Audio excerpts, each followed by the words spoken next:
Surprise interculturelle. Intercultural surprises. Surpresas interculturais. Intersanskritic आश्चर्य. Surprise interculturelle. Sorpresas interculturales.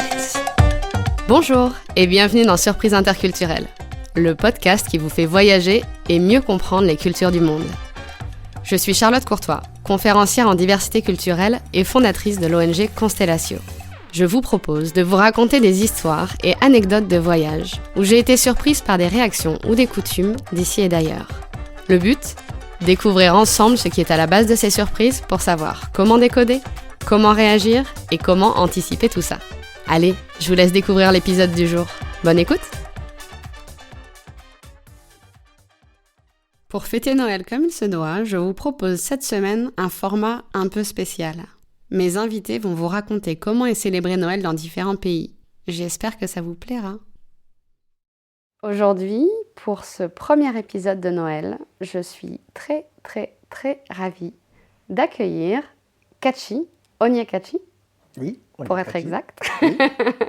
dans ce podcast qui va nous parler de comment on fête Noël chez lui. Et chez toi, Kachi, c'est où ? C'est le Nigeria. Je suis vraiment contente de pouvoir partager ça avec les gens.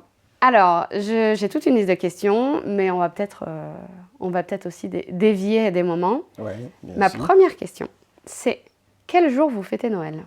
Chez nous, on fête la Noël le 25 décembre toute l'année. Et est-ce que vous faites des choses avant Noël ou pas forcément ? Pas forcément, non. C'est toujours la réveillon de Noël, le Noël et le jour suivant de Noël Le qui 26. s'appelle le 26 qui s'appelle le Boxing Day.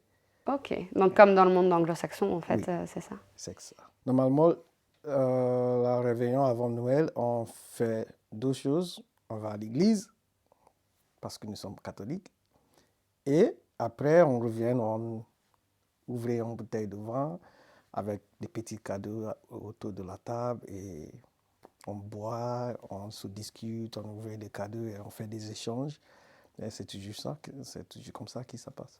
Alors, est-ce que tu peux nous décrire, du coup, comment se passe le 24, donc le réveillon ? Tu te réveilles le matin, il se passe quoi dans la journée ? Pas grand-chose, forcément. On commençait avec la préparation pour Noël. Donc, ma mère, elle va au marché pour acheter des trucs pour faire la cuisine le soir. Parce que on commence à cuisiner le soir avant Noël. Donc le 24. Oui, on commence le 24 soir pour cuisiner, pour faire toutes les préparations pour Noël. Donc, ma mère va au marché. Nous, des enfants, on reste à la maison, soit avec des potes, et on joue des jeux vidéo et écoute de la musique, mais on part toujours dans le sens de s'amuser, quoi, parce que c'est la Noël et on est dans une fréquence de fête. Ouais. Et donc, c'est comme ça. Et après, on prépare pour aller à l'église le soir. Donc, nous, les enfants, nous partons à l'église, mais ma mère, elle reste à la maison avec des cuisines qui va l'aider à cuisiner. Donc, il commence à cuisiner et préparer tout. Donc, on reste à l'église jusqu'à minuit 10. Ok, précis. Donc, on commence la Noël dans l'église. Donc, on dit Merry Christmas à tout le monde dans l'église avant de partir. Et donc, on rentre à la maison avec un peu de la musique, des cadeaux, des trucs à boire et on discute jusqu'à le matin. Jusqu'au matin ? Ouais, Vous dormez pas ?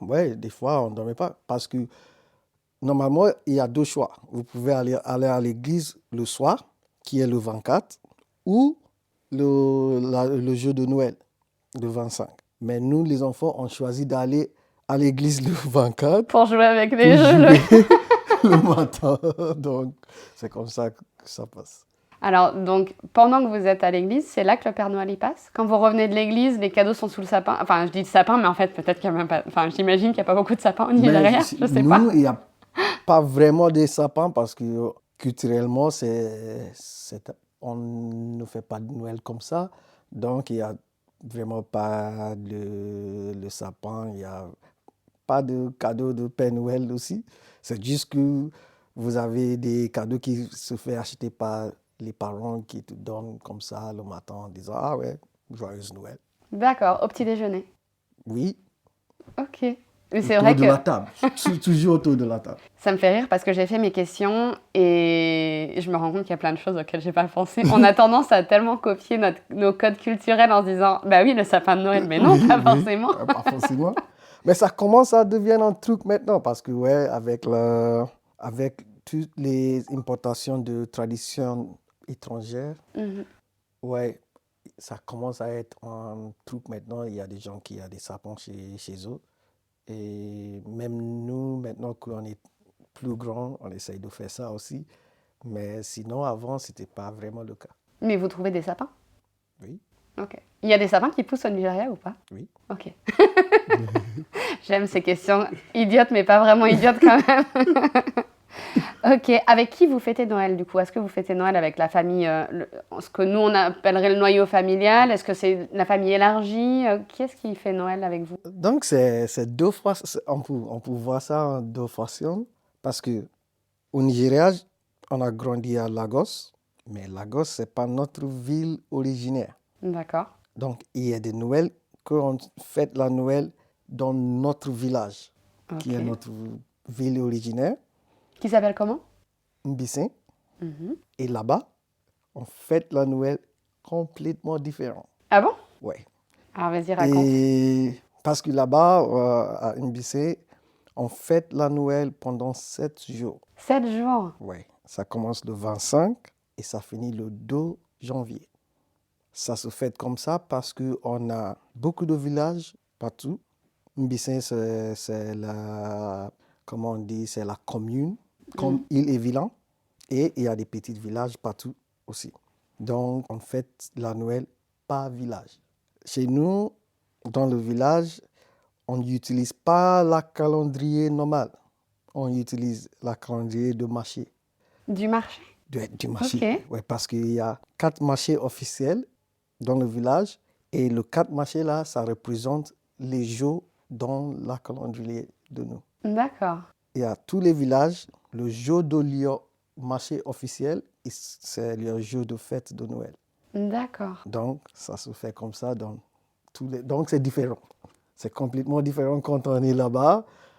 C'est plus amusant. C'est la fête pendant 7 jours. Tu ne peux pas le célébrer toute seule avec ta famille nucléaire. C'est avec Non. tout le enfin c'est même pas le village, c'est avec tous les villages Oui, alentours oui, et tout le monde se réunit. Oui, ils viennent te visiter. Il y a tout le monde qui vient chez vous pour manger. Donc pour à la faire tout. maison. Ça Oui. se passe pas sur la place du marché par Donc, exemple. on commence à la maison, on mange, on fait tout. Et après, tout le monde rentre dans le marché pour la grande fête. Génial. Il doit y avoir de la musique, Oui, il y a j'imagine. la musique, il y a, en anglais, on dit masquerade, mais je ne sais pas comment on dit en français. Je sais pas, c'est une sorte de fête déguisée en fait, Oui, c'est ça? c'est déguisé et c'est très, très animé. C'est un truc incroyable. Mais du coup, c'est des déguisés avec des masques. Enfin, masquerade, ça vient de masque. Donc c'est avec des masques traditionnels nigérians. Oui. Ah, je veux voir des photos. Donc, c'est génial comme fête. Ben, on fait ça pendant 7 jours. Donc, il n'y a pas de boulot, rien. Pendant 7 jours, c'est la fête continue.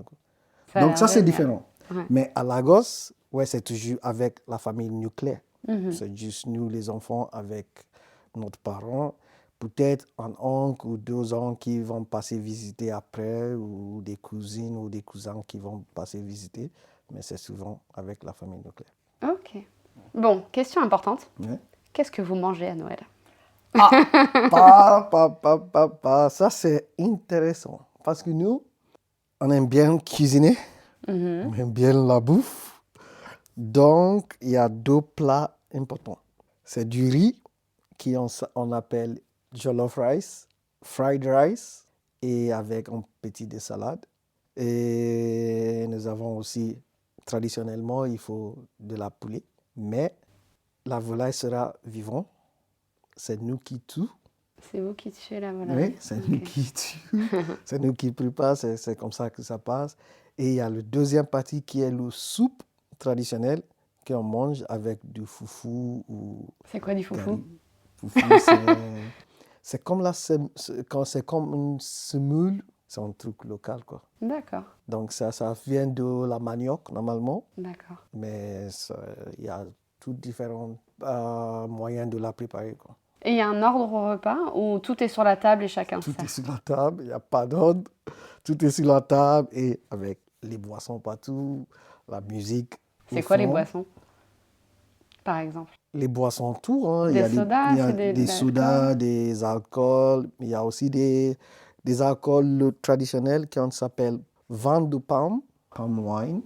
Et il y a toujours ça aussi qui est présent, mais il y a tout type de trucs et avec la musique au fond et on se fait. Génial. Ça a l'air mais attends, il y a un truc dont tu n'as pas parlé et pour moi qui est très très très important. Ouais. Il y a un dessert? Non. Quelle horreur! Sacrilège! Il n'y a pas de dessert. On n'est pas trop des gens qui mangent du dessert après le repas. Donc, parce qu'on bouffe beaucoup, il y a même pas de place pour le dessert après, quoi. Ok. Donc, c'est toujours ça. Et est-ce qu'il y a des... Enfin, nous, c'est important quand même dans la culture française, des petits chocolats de Noël, on a des petits Jésus en sucre, des choses comme ça. Il y a des petites choses, des petites sucreries quand même à grignoter ou pas Oui, du oui, tout? oui, normalement, il y a toujours quelque chose. Il y a du chocolat, des fois, il y a aussi des biscuits, tout ce qui est nécessaire à grignoter, mais souvent, c'est le repas principal qui est important. Ok. Alors, je voulais savoir aussi, donc tu en as un petit peu parlé, s'il y avait plusieurs manières de célébrer Noël dans ton pays. Une des raisons aussi, enfin une des questions que je me pose derrière ça aussi, c'est est-ce que vous êtes tous chrétiens ou est-ce qu'il y a des communautés qui fêtent pas forcément Noël? Est-ce qu'il y a des communautés qui fêtent Noël encore différemment des deux manières dont tu nous as parlé? Oui, parce que nous ne sommes pas tous chrétiens au Nigeria. Il y a des musulmans aussi qui ne fêtent pas la Noël. Mais il y a un truc qui est important dans notre culture aussi. Pendant la fête de Noël, on partage les repas avec les musulmans aussi. D'accord. Oui. Parce que quand ils fêtent leur fête, ils nous ramènent des repas aussi. Donc, à la fête de Noël, on leur donne des repas aussi de Noël. Ah, Mais ils ne génial. fêtent pas la Noël. Sinon, il y a aussi des gens qu'on appelle des traditionalistes. C'est des gens qui croient en tradition. C'est des croyances traditionnelles. D'accord. C'est toujours dans les traditions qu'ils croient. Ils ne croient pas en Dieu ou en truc. C'est juste dans Ah, les traditions. donc les traditions pré-catholiques en fait. Les traditionalistes, c'est des gens qui croient dans notre ancêtre. C'est ça. Vos ancêtres. Oui. Ok. D'accord. Et donc qui ne célèbrent pas Noël. Noël, non. Mais il fait la fête aussi. Mais Parce qu'il y a quand parce que même tout une le monde religion vient nationale qui est la ouais, fête. mais sinon, ils ne font pas la fête de Noël parce qu'ils n'ont pas croyante. Mais sinon, il y a des autres dénominations des chrétiennes, comme on dit, des évangélistes, Oui. tout ça. Donc, mais nous, comme catholiques, ouais, tout le monde se fête, quoi. D'accord. Génial. Est-ce qu'il y a d'autres petites choses auxquelles j'aurais pas pensé, justement en dehors de mon cadre que je connais? Donc, il y a juste un truc. On aime bien la fête chez nous. Donc, juste avant Noël, ça commence le 20, normalement, le 20 décembre. Tous les quartiers organisent une fête de soir pour la Noël. Pour tous les quartiers. On prend l'exemple de Rennes. Le quartier de Vigan vont organiser une fête le soir de 20. D'accord. Ils vont inviter tout le monde. On va faire la fête toute la soirée jusqu'au Jusqu'au matin. lendemain, évidemment. Et le quartier de Cloné vont faire leur fête le 21. Ils vont inviter tout le monde aussi avec des DJ et tout. Ok. On va faire des fêtes toute la soirée jusqu'au lendemain. Et le quartier Cloné, les différents quartiers, ça se fait comme En ça fait, aussi. ça reproduit un petit peu la tradition des marchés. Oui, mais Mais en par ville. contre, c'est juste pour les jeunes professionnels et les jeunes aussi. Donc, c'est toujours des grandes fêtes comme ça qu'on fait. Donc, ça, c'est... C'est une version moderne et, comment dire, urbaine Oui, des fêtes de village du marché. c'est ça. Génial. Mais c'est toujours ça, hein. C'est toujours la fête. De 20 décembre jusqu'à 2, 3, 5 janvier, quoi. Extra. Et alors aussi, il y a autre chose que je t'ai pas demandé, parce que tu as rapidement parlé de Boxing Day. Oui. Qu'est-ce qui se passe pendant Ah Boxing ouais, Day? le Boxing Day, il y a des quartiers qui organisent les vrais matchs de boxe. Oui, Ah, oui. Ah, ok. Donc, Mais en fait, je connais pas l'histoire de Boxing Day. C'est vraiment en lien avec la boxe? Je sais mais pas, moi moi je pense aussi, je au box, c'est-à-dire aux boîtes des cadeaux de Noël, par exemple. Ouais, mais le Boxing Day chez nous, il y a des quartiers qui organisent des matchs de boxe en réalité. Et vous partez là-bas, regardez un match de boxe gratuit et on regarde. Mais ils vendent des repas à côté, ils vendent les boissons, ils vendent tout. C'est juste comme un moyen de ramener tout le monde dans une place et se fêter le jour parce que c'est un jour férié chez nous, le Boxing Day. Ça représente quoi? Pourquoi c'est férié, tu sais? Non, mais c'est juste que c'est férié. C'est Donc, le jour officiel de la gueule de bois Oui. post-Christmas, quoi. Yes. Donc, c'est 25 et 26, c'est les jours fériés Ok. toujours. Et il y a des gens qui prennent ça comme un jour pour préparer une fête pour les autres, quoi. D'accord, Parce pour que- ceux qui sont pas croyants, tu veux dire. Ouais. Et aussi, mais pour des gens qui aiment bien fêter la Noël toutes seules à la maison avec leur famille nucléaire, et ils invitent des gens le 26 pour... Plus leur élargi, famille. du coup. Ouais. Ok. Dernière question. Oui. Ce qui est un peu une double question, d'ailleurs. Ok. Alors, déjà, parce que je suis incapable de le prononcer, à chaque fois j'oublie, quel était déjà le nom de ta langue maternelle? Ibo. Ibo. Ouais. Si je sais prononcer, en fait, ça va, Ibo. Oui, ouais, Ibo. C'est- Et comment on dit Joyeux Noël en Ibo? Ça, j'ai jamais pensé à ça. Parce qu'à chaque fois, on dit Merry Christmas. Comme notre langue officielle, c'est anglais, on dit Merry Christmas. Moi, je Tu sais pas. hein. Parce que j'ai jamais dit. Hein. Et Oui. donc, on peut terminer sur toi qui nous dis Joyeux Noël en anglais, alors. Ouais, Merry Christmas, everyone, and have a great experience. Merci, Kachi. Merci. Merci d'avoir écouté cet épisode jusqu'au bout. J'espère qu'il vous a plu. En cette fin d'année, je vous invite à soutenir l'ONG Constellatio, dont je suis fondatrice, qui éduque les enfants à la paix et à la beauté de notre diversité culturelle depuis bientôt 14 ans. Découvrez ce que nous faisons et faites un don sur le lien dans la description de cet épisode. À la semaine prochaine pour un nouvel épisode de Surprise interculturelle.